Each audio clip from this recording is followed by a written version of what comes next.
Thank you very much. Thank you. Thank you. I stand before you today to fulfill one of my highest and most important duties under the United States Constitution, the nomination of a Supreme Court Justice.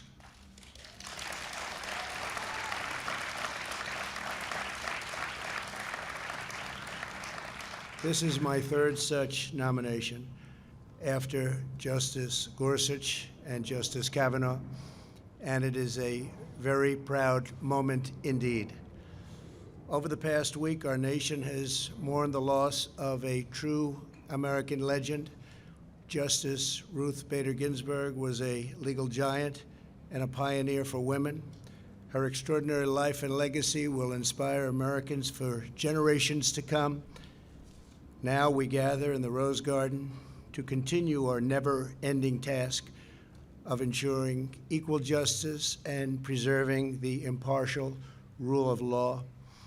Today it is my honor to nominate one of our nation's most brilliant and gifted legal minds to the Supreme Court. She is a woman of unparalleled achievement, towering intellect, sterling credentials, and unyielding loyalty to the Constitution, Judge Amy Coney Barrett.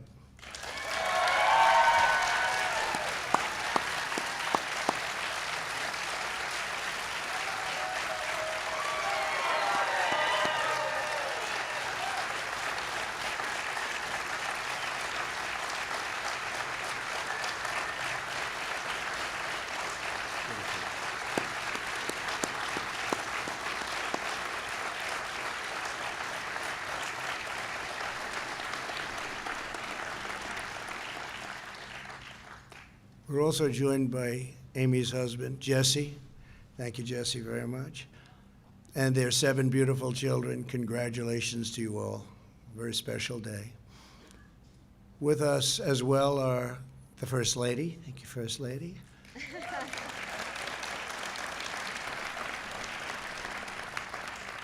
Along with Vice President Mike Pence and his amazing wife, Karen. Thank you very much, Mike.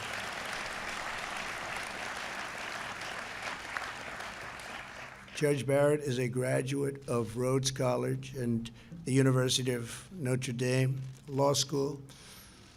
At Notre Dame, she earned a full academic scholarship, served as the executive editor of the Law Review, graduated first in her class, and received the law school's award for the best record of scholarship and achievement. Upon graduation, she became a clerk for Judge Lawrence Silberman on the U.S. Court of Appeals for the District of Columbia. Amy then received one of the highest honors a young lawyer could have, serving as a clerk on the Supreme Court for Justice Antonin Scalia. A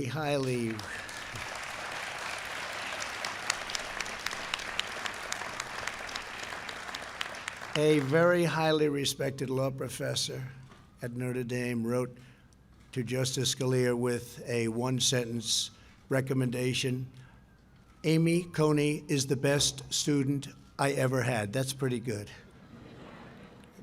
Justice Scalia hired her shortly thereafter, and we are honored to have his wonderful wife, Maureen. Where is Maureen? Maureen Scalia with us today. Thank you. And our great Secretary of Labor. Thank you very much. Thank you, Mr. Secretary. Very good genes in that family, I will say. Very good genes. Before joining the bench, Judge Barrett spent 15 years as a professor at the University of Notre Dame Law School. She was renowned for her scholarship, celebrated by her colleagues and beloved by her students. 3 times she was selected at Notre Dame Distinguished Professor of the Year.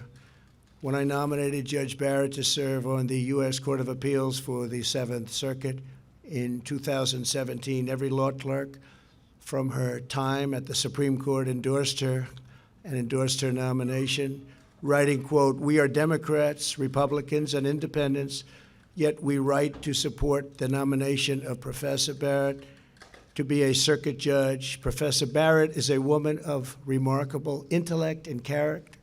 She is eminently qualified for the job, and I can tell you I did that too. I looked and I studied, and you are very eminently qualified for this job. You are going to be fantastic. Thank you. Really fantastic.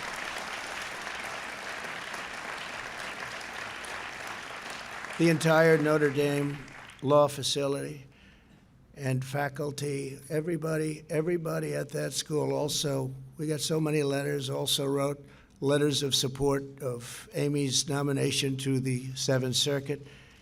They wrote, in effect, despite our differences, we unanimously agree that our constitutional system depends upon an independent judiciary staffed by talented people, devoted to the fair and impartial administration of the rule of law, and we unanimously agree that Amy is such a person. For the last 3 years, Judge Barrett has served with immense distinction on the federal bench. Amy is more than a stellar scholar and judge. She's also a profoundly devoted mother. Her family is a core part of who Amy is. She opened her home and her heart and adopted 2 beautiful children from Haiti. Her incredible bond with her youngest child, a son with Down syndrome, is a true inspiration. If confirmed, Justice Barrett will make history as the first mother of school-age children ever to serve on the U.S. Supreme Court. That's good.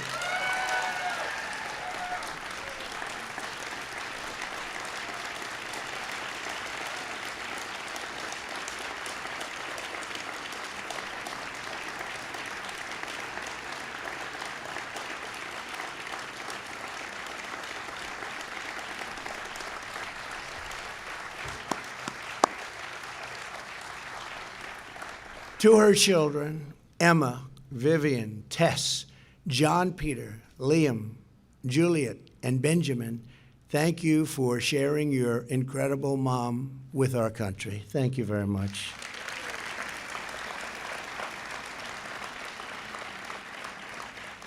Amy Coney Barrett will decide cases based on the text of the Constitution as written.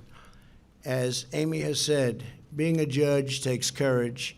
You are not there to decide cases as you may prefer. You are there to do your duty and to follow the law wherever it may take you. That is exactly what Judge Barrett will do on the U.S. Supreme Court. I want to thank the members of the Senate. We have so many of them here today. Thank you very much. I see you in the audience, and you're so proud.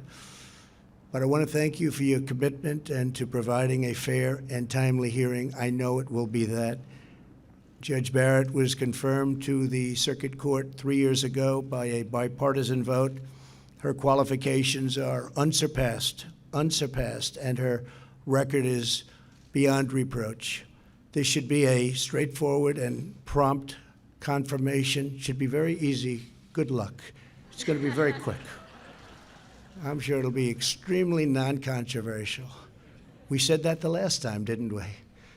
Well, thank you all very much, and thank you for being here. That's really great. Thank you. Thank you. I further urge all members of the other side of the aisle to provide Judge Barrett with the respectful and dignified hearing that she deserves, and frankly, that our country deserves. I urge lawmakers and members of the media to refrain from personal or partisan attacks, and the stakes for our country are incredibly high.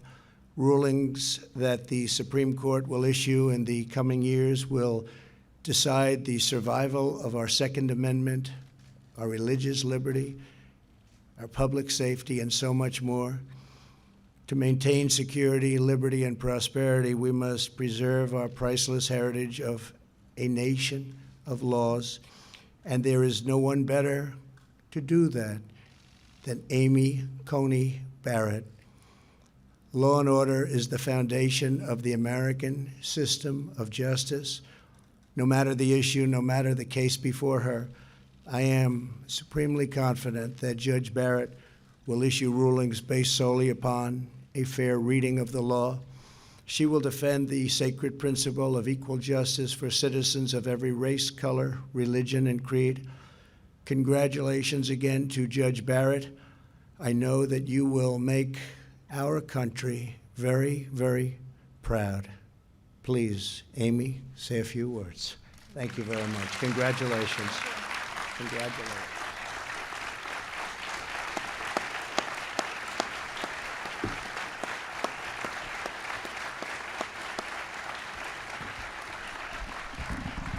Thank you.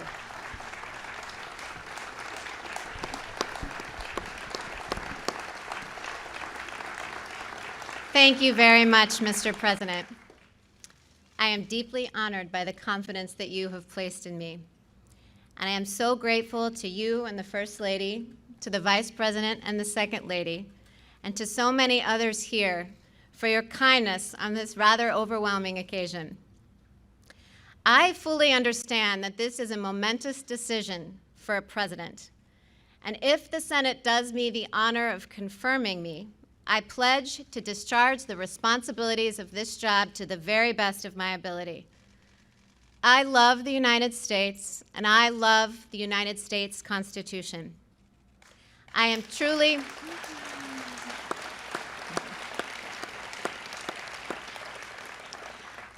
humbled by the prospect of serving on the Supreme Court. Should I be confirmed, I will be mindful of who came before me.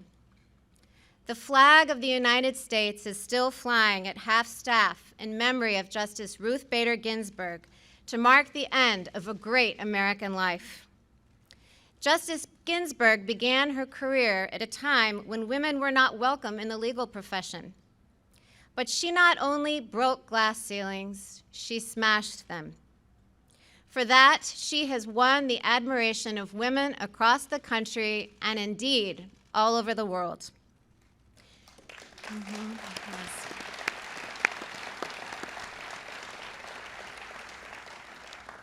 She was a woman of enormous talent and consequence, and her life of public service serves as an example to us all.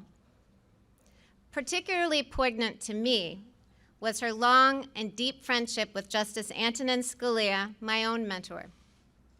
Justices Scalia and Ginsburg disagreed fiercely in print without rancor in person. Their ability to maintain a warm and rich friendship, despite their differences, even inspired an opera. These two great Americans demonstrated that arguments, even about matters of great consequence, need not destroy affection. In both my personal and professional relationships, I strive to meet that standard. I was lucky enough to clerk for Justice Scalia, and given his incalculable influence on my life, I am very moved to have members of the Scalia family here today, including his dear wife, Maureen. I clerked for Justice Scalia more than 20 years ago, but the lessons I learned still resonate. His judicial philosophy is mine too. A judge must apply the law as written. Judges are not policymakers, and they must be resolute in setting aside any policy views they might hold. The President has asked me to become the 9th Justice, and as it happens, I'm used to being in a group of 9, my family. Our family includes me, my husband Jesse, Emma, Vivian, Tess, John Peter, Liam, Juliet, and Benjamin. Vivian and John Peter, as the President said, were born in Haiti, and they came to us 5 years apart when they were very young. And the most revealing fact about Benjamin, our youngest, is that his brothers and sisters unreservedly identify him as their favorite sibling. Our children obviously make our life very full. While I am a judge, I'm better known back home as a room parent, carpool driver, and birthday party planner. When schools went remote last spring, I tried on another hat.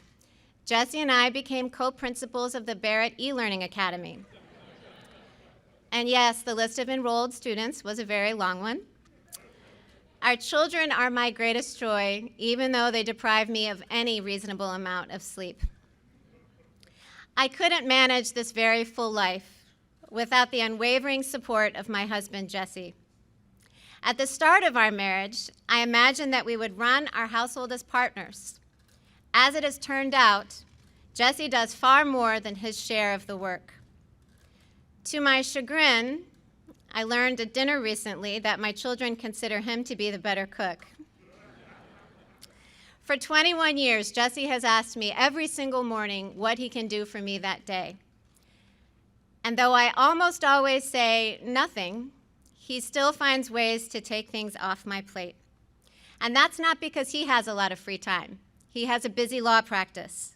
It's because he is a superb and generous husband, and I am very fortunate. Jesse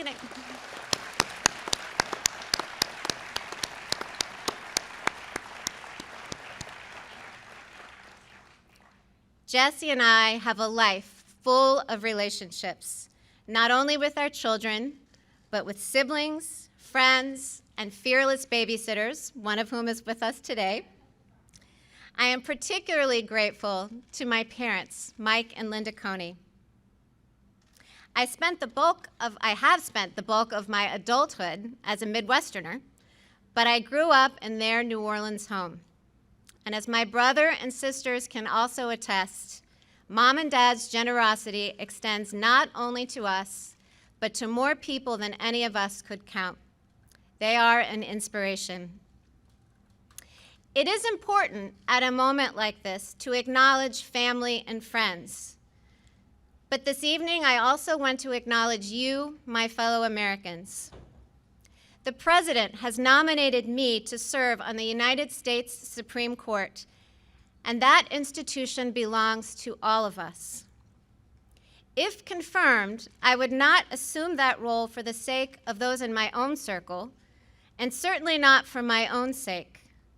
I would assume this role to serve you.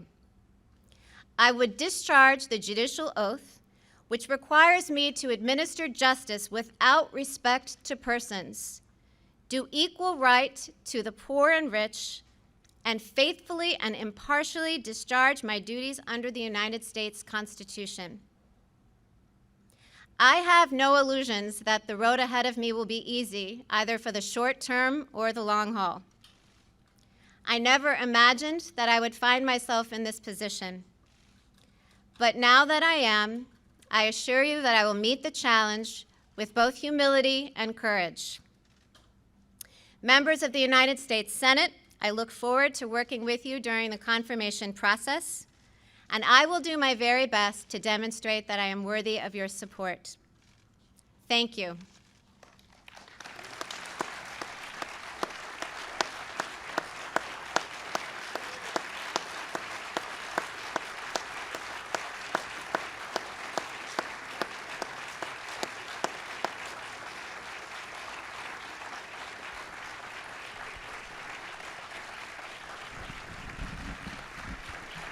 Come on up, family.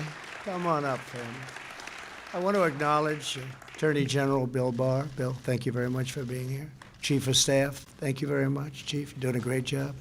And all of the senators, please, we really appreciate it. And I know you're going to have a busy couple of weeks, but I think it's going to be easier than you might think. So thank you very much for being here. Thank you all. Thank you all very much. Thank you. Congratulations, Amy.